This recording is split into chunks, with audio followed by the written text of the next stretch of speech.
Okay, good morning and welcome back everyone to our Friday morning market outlook session. My name is Tony Zhang. I'm the Chief Strategist here at OptionsPlay.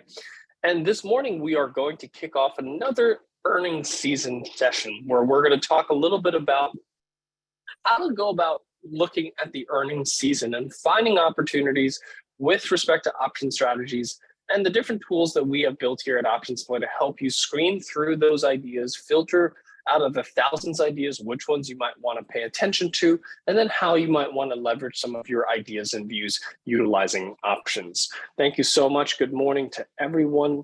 For those of you that are joining us, please feel free to type in where you're joining from, and let's go ahead and get started because today is a shorter session. But before we get started, what we are going to discuss here today is purely for education and demonstration purposes. It is not a solicitation or recommendation to buy or sell any of the specific securities that we're going to use as examples during today's session.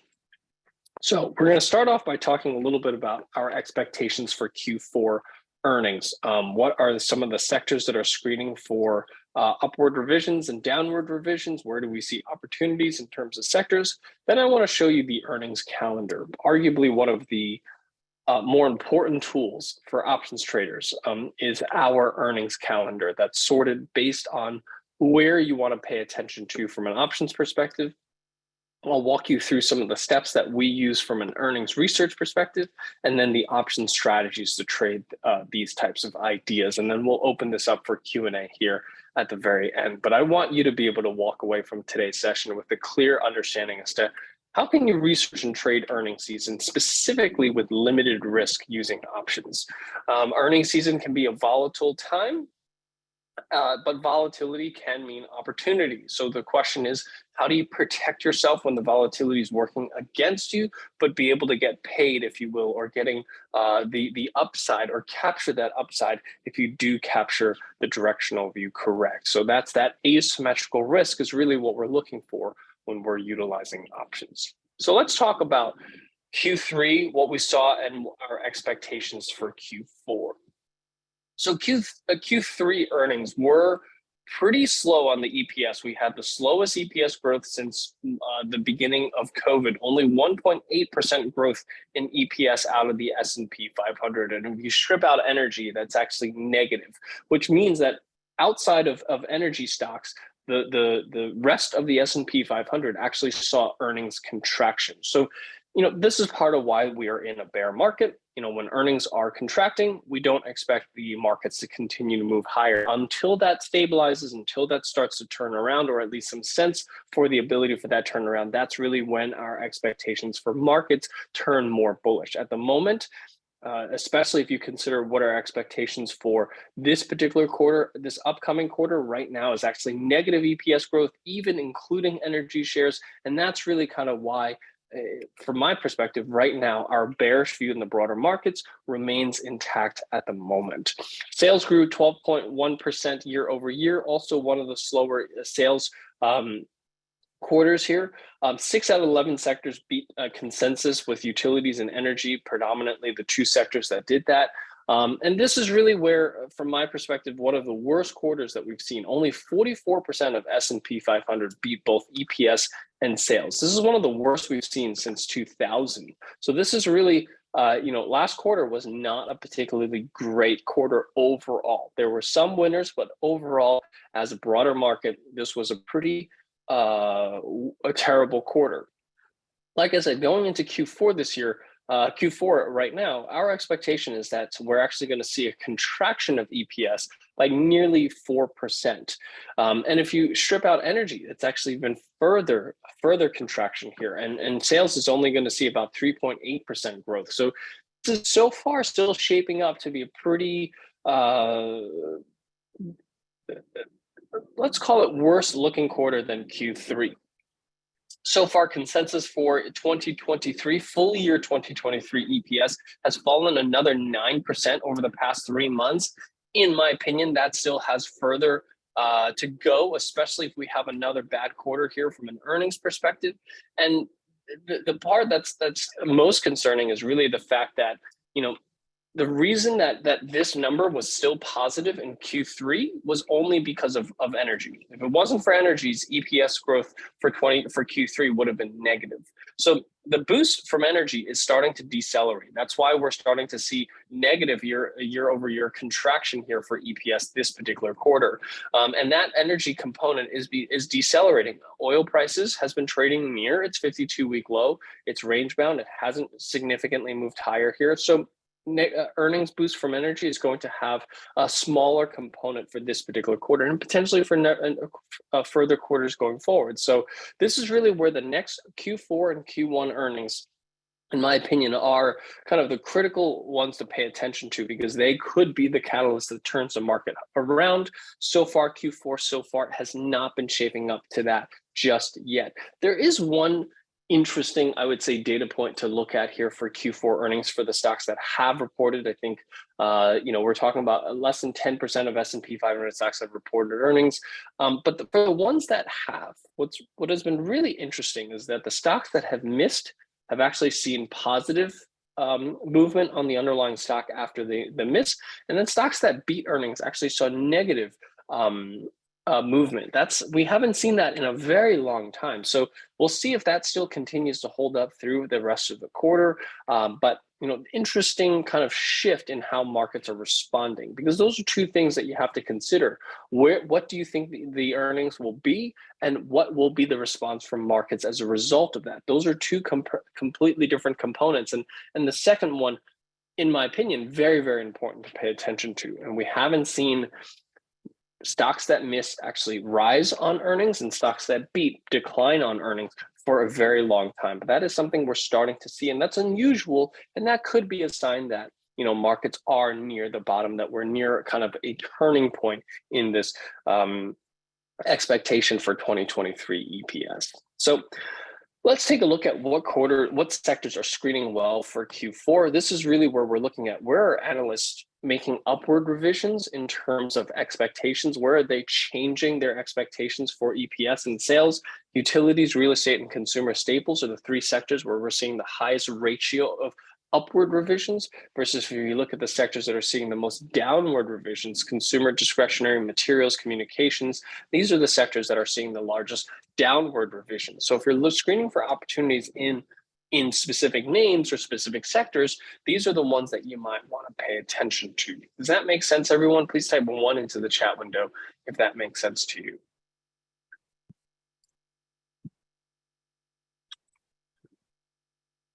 Perfect.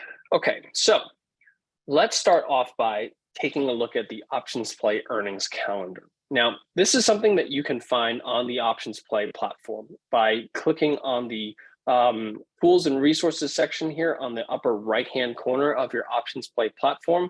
When you click on that, it will take you to the OptionsPlay hub, and within the hub, you will see the earnings calendar. The earnings calendar, in my opinion, is one of the most important tools for navigating earnings season, specifically the earnings calendar that we have built. And this is the earnings calendar that we have created. And the reason that we built this was because I used to struggle with looking at the earnings calendar, because especially during some of the big weeks, next week, the following week, and the week after that, these 3 weeks, these are the really heavy hitting weeks. When you look at those weeks, if you look at the full calendar, you'll see that there are sometimes upwards of hundreds of names that are reporting in that day. And most of the time they're listed based on alphabetical order. From my perspective, that's a lot of sorting that you're going through, trying to figure out of those few hundred names, which one do you want to pay attention to? So we built OptionsPlay's earnings calendar to be based on options liquidity, because as an options trader, I'm generally speaking only going to trade options around earnings. And that's not because I'm an options trader. That's because options provide me with the ability to limit my risk if I get the directional view wrong. And I've gotten ones wrong. I've gotten Netflix wrong, but I've gotten quite a few right as well. But more importantly, it's the ones that I'm wrong that I want to make sure that I'm protected on. Which is why options is an important tool for me for trading options. Now, in order for me to trade options on an earnings idea, I must feel comfortable being able to get in and out during fair amounts of volatility, which is what you get around earnings. So that's why options liquidity is number one for me when I'm trading earnings. And if you look at our earnings calendar, it's actually filtered based on liquidity. The names that are in green are the most liquid names that are reporting on that given day. The ones in yellow are somewhat liquid, and the ones in white are what we call not liquid at all. So I would stay away from anything that's white, anything that's in it's a number 3 next to it that's in white. Stay away from that. Anything in 1 is where I would start my research every single day. If I'm looking for opportunities, I'm looking for opportunities only in these handful of names. Even in some of the most big days, right? Like this, there's still only about 20 names or so that I'm looking through, as opposed to the few hundred names that are reporting on that given day. And then what you see is that on some names have an asterisk next to it. Those are the ones that are reporting in the mornings. The ones that don't have an asterisk are the ones that report in the afternoon. So I can very quickly on a given day know, okay, in the mornings, here are the most liquid names that are reporting in the morning. Here are the most liquid names reporting in the afternoon. And if, let's say, none of those names look like an opportunity to me, then I will look through the ones that are in yellow. But if I get through all of these names and there's nothing I particularly like, then those are ones that I will not be trading that given week, or that given day. So this earnings calendar is designed to make your life a lot easier when you're looking for opportunities, to make this much quicker to go through the earnings calendar and know in the upcoming week what symbols should I be paying attention to. If I'm going to be doing my research on the charts, on the fundamentals, I'm going to be limiting my research to this group of stocks over the next week or so. And then the next week happens, I'll look at this group of stocks. And, earnings season, is really concentrated, in my opinion, to about 3 to 4 weeks now of big names that are reporting over the next 3 to 4 weeks. And this earnings calendar is what I use to navigate that. And I hope that this is helpful to you as well. Does that make sense, everyone? Please type 2 if that makes sense to you. There's a question here as to what the sector row means. The sector just means like what names are, what sector is most dominant in terms of market cap reporting that particular day.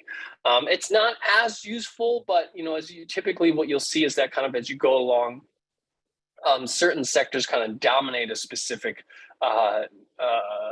day in terms of reporting. Okay, so the earnings calendar is a really important tool to help you navigate what symbols to pay attention to.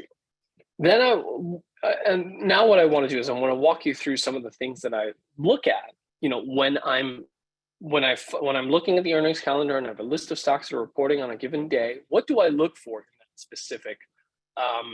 that specific name? And I'll just use Tesla as an example here in terms of what I'm looking for. And predominantly I'm looking for along the technical side. I'm also looking on the fundamental side. Now, there are obviously almost infinite number of ways that you can look at an underlying chart and make a decision. But from my perspective, looking at a chart gives me a good sense for a trend, whether I'm trading. It helps me decide whether I want to trade with the trend or trading against the trend. I happen to be looking at Tesla here, and this is one that I have taken a bit of a contrarian view, just because it's fallen so far from its peak. It's recently gotten back to what has been a major support and resistance level from 2020, that a breakout level here at about 110 or so, and it's recently touched that level and bounced off that level. So I think that this is a fairly significant level from the perspective this stock has fallen so far that it does have a potential bounce opportunity. So this is a bit of a contrarian trade that I'm looking at by looking at the chart. It sold off so much.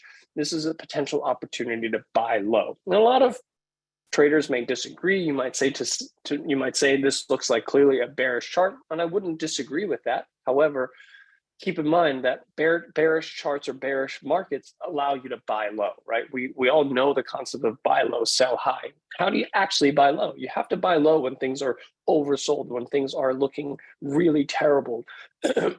And while that's difficult to do, what you can do is, excuse me, While that's difficult to do, what you can do is protect yourself utilizing options. And that's what gives me the comfort or the ability to take on that type of risk of buying low when things look like they're falling apart. But here's a chart that looks like it's reached a major support level and has a potential bounce opportunity.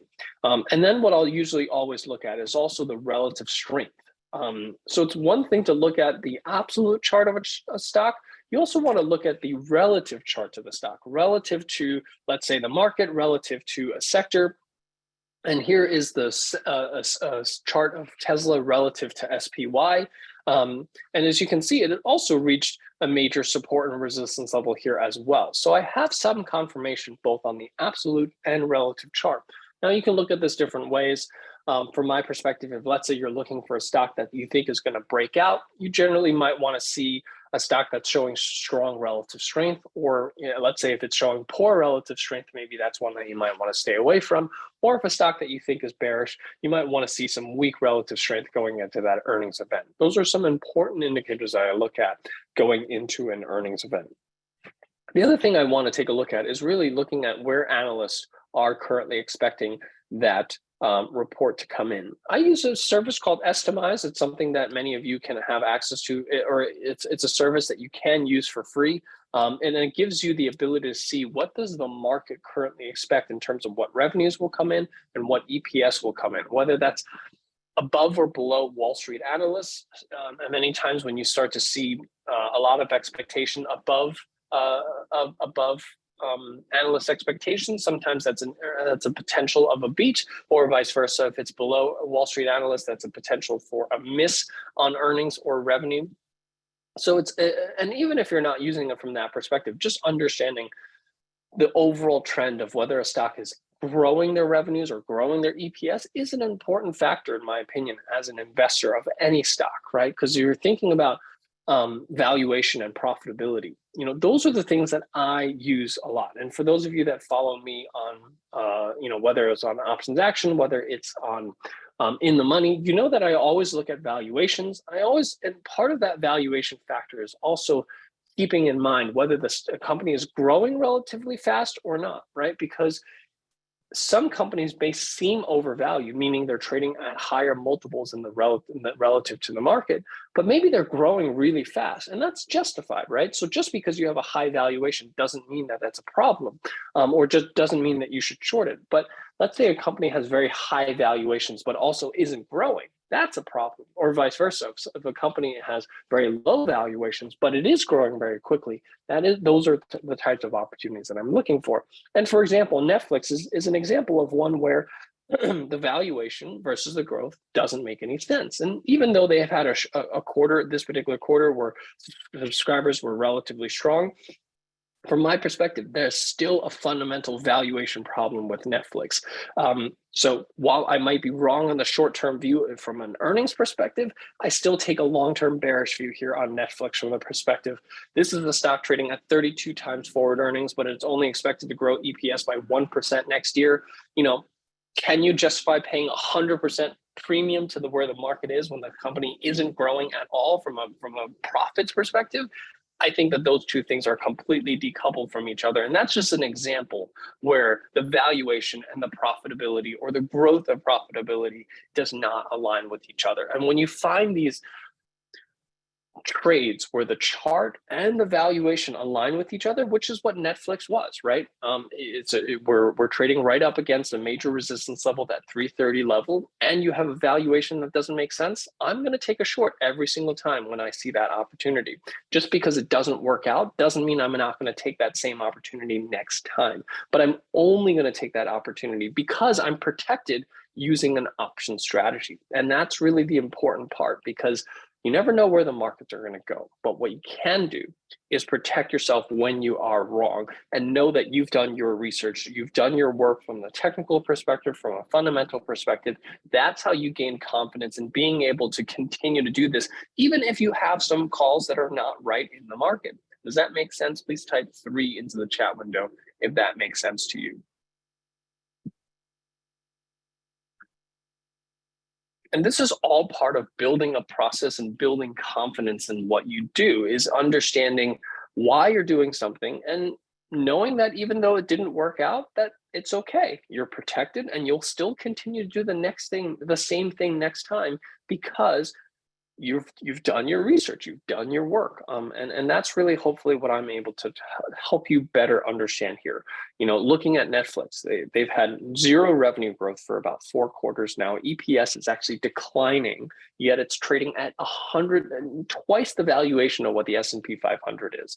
Those two things do not make sense to me. Even if they have a decent quarter from a subscription perspective, if they're not, subscribers don't translate into profits.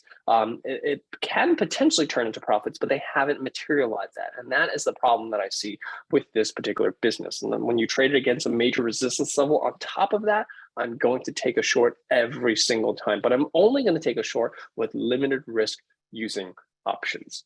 So let's talk a little bit about option strategies. What option strategies can you use when you're trading earnings? I'm going to go back to Tesla here because this is one that's reporting next week. And like I said, it's just a stock that is now trading at, for the first time in many, many, many years, trading at what I would say a reasonable valuation. It's trading at about 21 times forward earnings. When I got into this trade a couple of weeks ago, it's trading at 20 times forward earnings. This is a stock that's expected to grow EPS by 32% next year.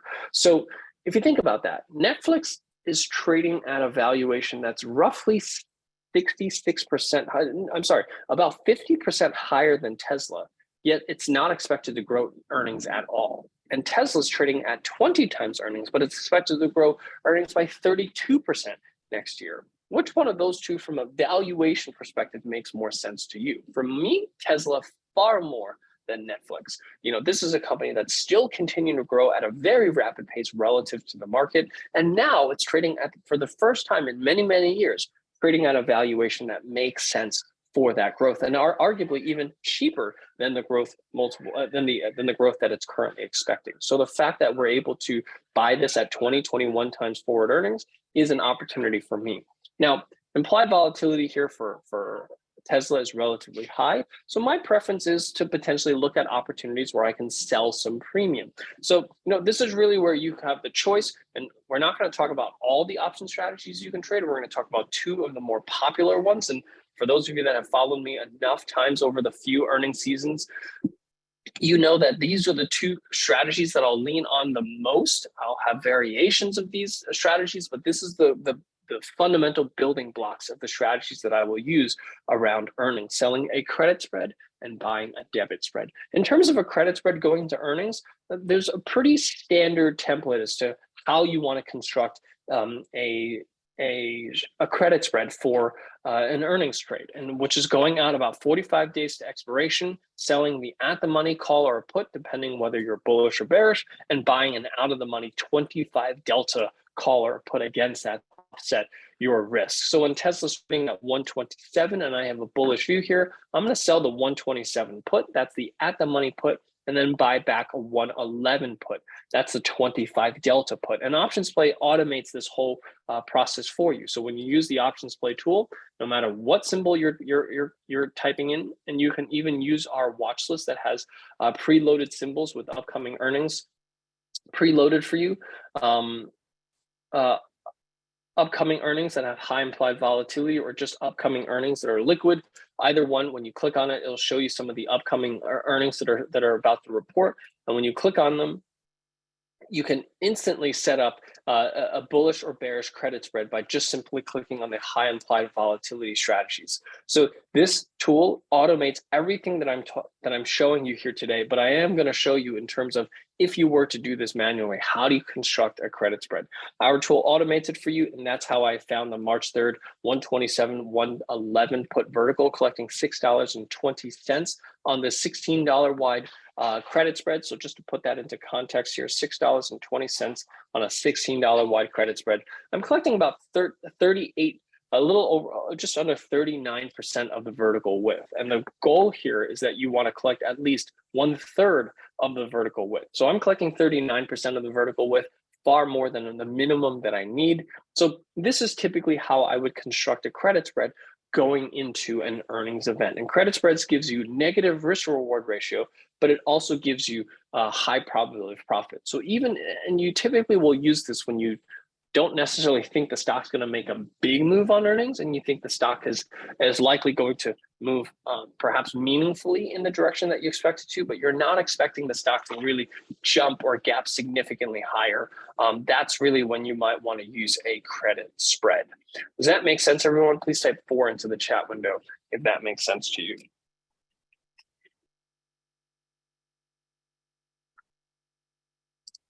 Perfect. So let's take a look at debit spreads. Now, this I pulled from the debit spread. This I pulled from the vertical spread master course that I did in the month of December. And for those of you that joined us, you know that there's 3 types of debit spreads. The default one is what we call a 2x1.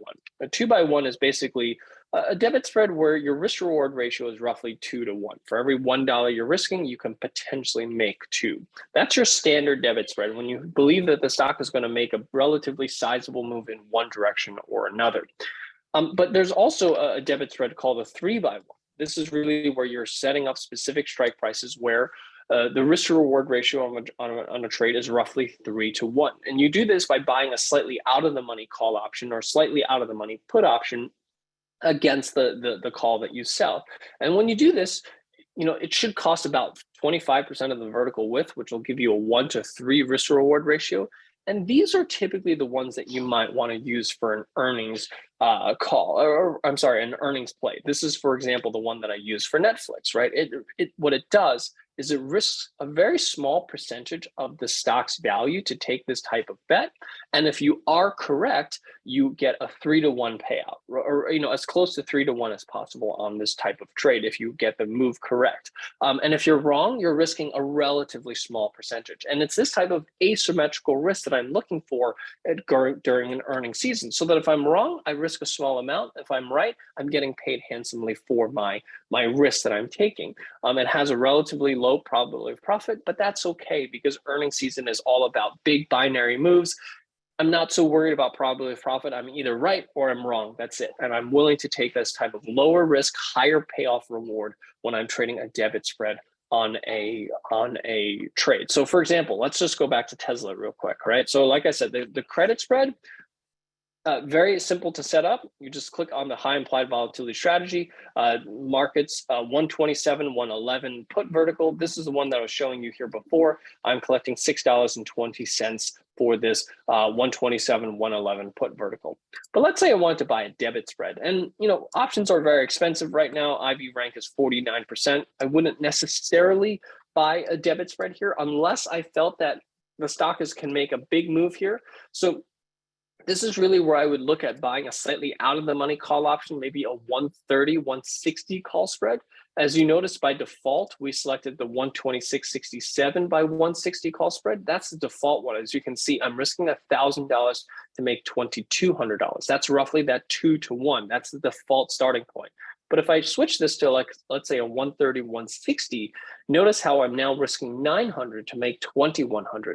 Not exactly 3 to 1, but much closer to 3 to 1 than before, right? So I'm making definitely more than 2 to 1 on this type of trade. So this is the type of trade structure that I would typically lean towards on a debit spread structure when I believe the stock can make a big move. I'm risking only $900 on a 12, to buy 100 shares. That's $12,700. So that means I'm risking about 4% of the stock's value. So if everything in this trade goes completely wrong, I'm risking 4% of the stock's value.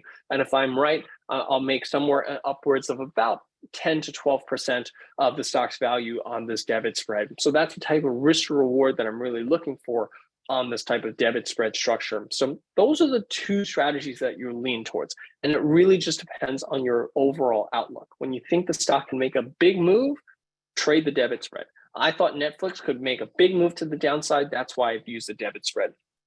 If you think that the stock's not going to make a huge move, and maybe sometimes when you're trading stocks that are just less explosive, if you will, think Think Coca-Cola, think Pepsi, think blue chip stocks, or even, Apple. This Apple usually doesn't move 10, 12% on earnings. It actually only averages probably 4 to 5% move on earnings. Those are the types of plays where you might lean more towards the credit spread when you think the stock's going to make a more mild move. And then when you think the stock, especially where the valuation versus where you think it should be is very large, there's a large gap, that's when you might want to lean towards that debit spread. So those are some of the things that I'm thinking through when I'm making my decisions as to what option strategies that I want to trade going into earnings. So, Tesla is a good example here. I'll maybe take a look at one other example here for next week.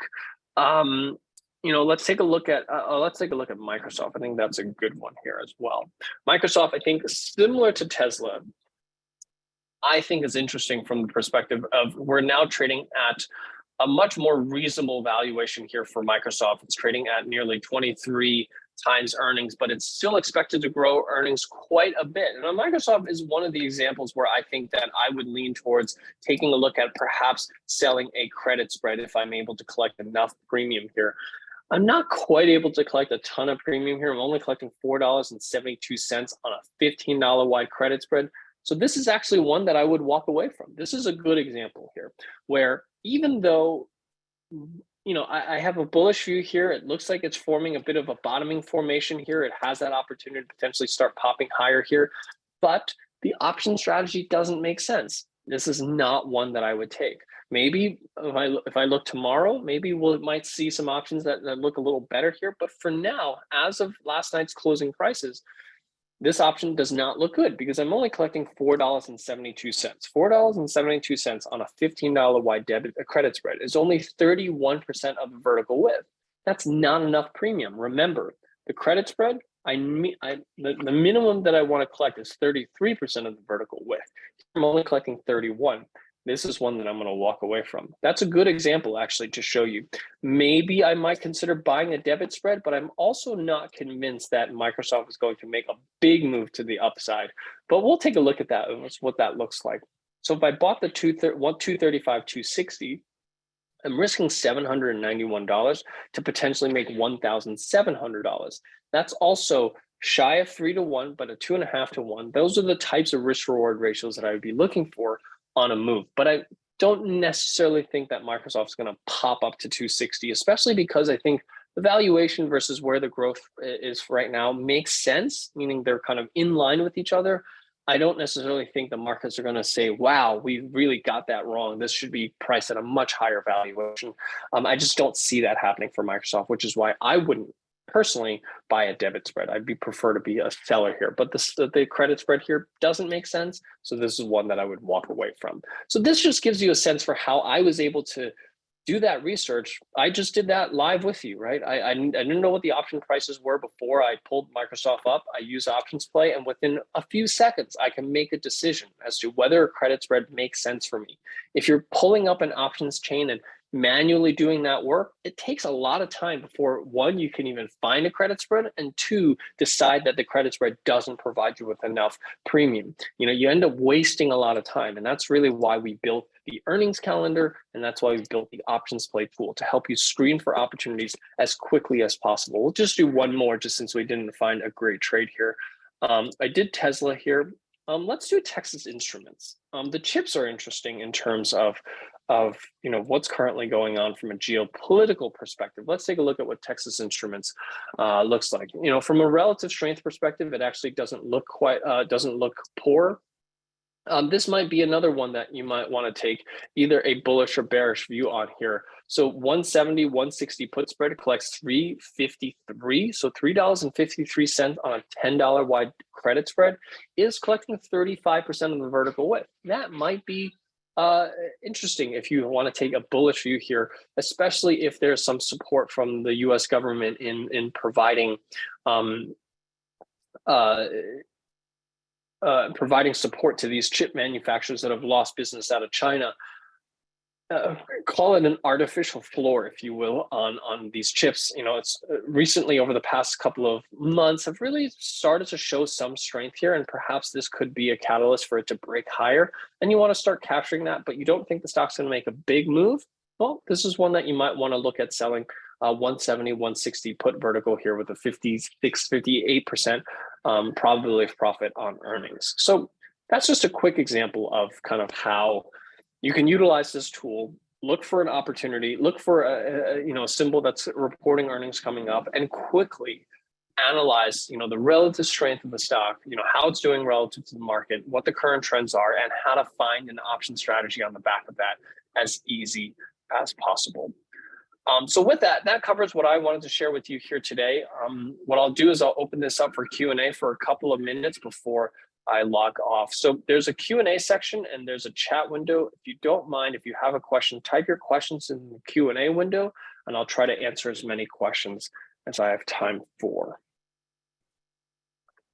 Like I said, this is just a starting point, right? So someone's asking about diagonals. The diagonal is really just a variation of a debit spread, right? A diagonal is basically buying a longer dated call or put and then selling shorter dated calls or puts against it. So similar in nature to a debit spread, just you're really trying to take advantage of the skew between the term structures. There are almost an infinite number of variations that you can do on these types of strategies. I obviously don't have enough time to get through all of them, but diagonals, you can think of them similar to debit spreads in terms of how they work.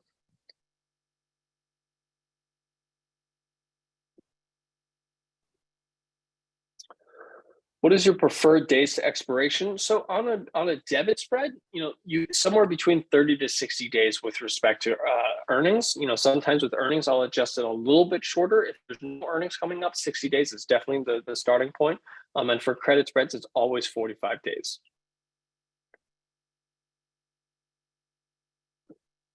Can you shed some light on what IV rank means? IV rank is basically looking at how is the implied volatility option right now relative to where it's been over the past year. So if you think about the highest points ever been over the past year and the lowest points ever been over the past year, where is it today relative to that? 100 means it's the highest it's ever been.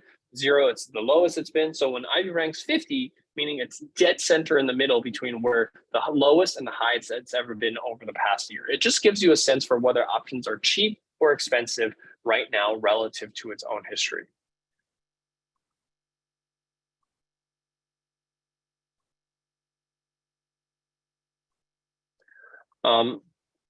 Someone's asking why I'm bullish on Tesla. I think I've already explained, it's hit a major support level or bounced off a major support level, and valuations for the first time in many, many years make sense. And you suggested to stay away from earnings dates. Jacob, I don't think I've ever said stay away from earnings dates. I said be aware of earnings dates and understand what risks you take going into earnings dates, but never, ever would I say that you should stay away from earnings. What related relative strength numbers are you looking for credit spreads? I'm not sure I understand that, because relative strength really has nothing to do with the option strategy. The relative strength is just telling me whether a stock is underperforming or outperforming the relative market. That's more of a directional view or something that you might use to gain a directional view.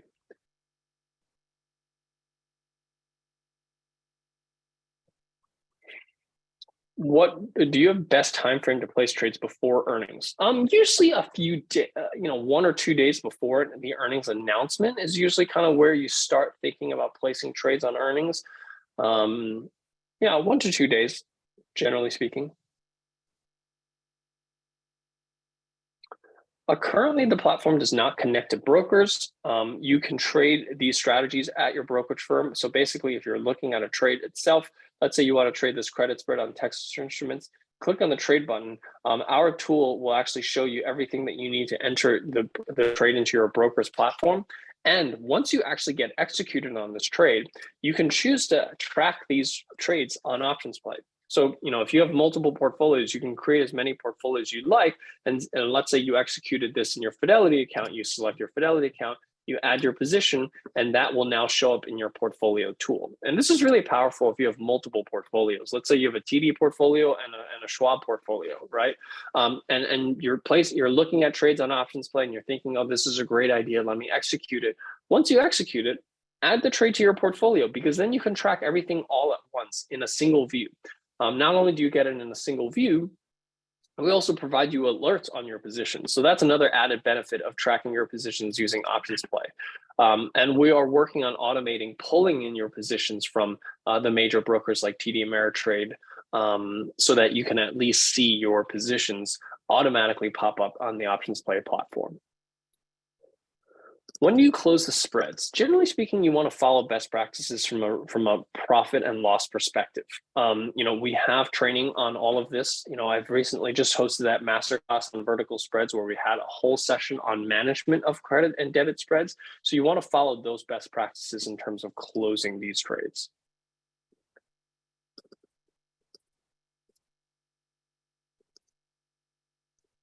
Do you compare IV to historical volatility? I particularly don't. I only look at IV relative to its own history.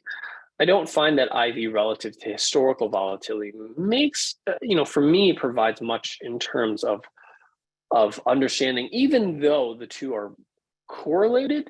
But I think, IV percentile and IV rank provide a little bit more useful data.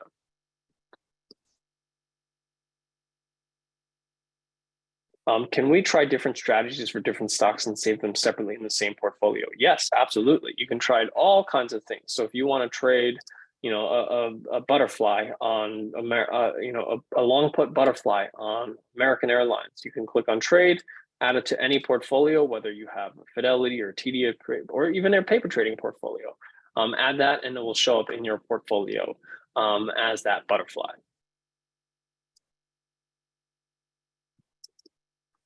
So as you can see, that long put butterfly that I put on here, as you can see, it now shows up under American Airlines under my paper trading portfolio. I also happen to have 100 shares of American Airlines in my Fidelity Live account, and this is how I'm tracking that position there. And it really just allows you to quickly look at your entire portfolio across multiple portfolios all at once in a single view. And you can look at it on a summary basis across all the legs, or you can even look at individual legs and see how they're doing.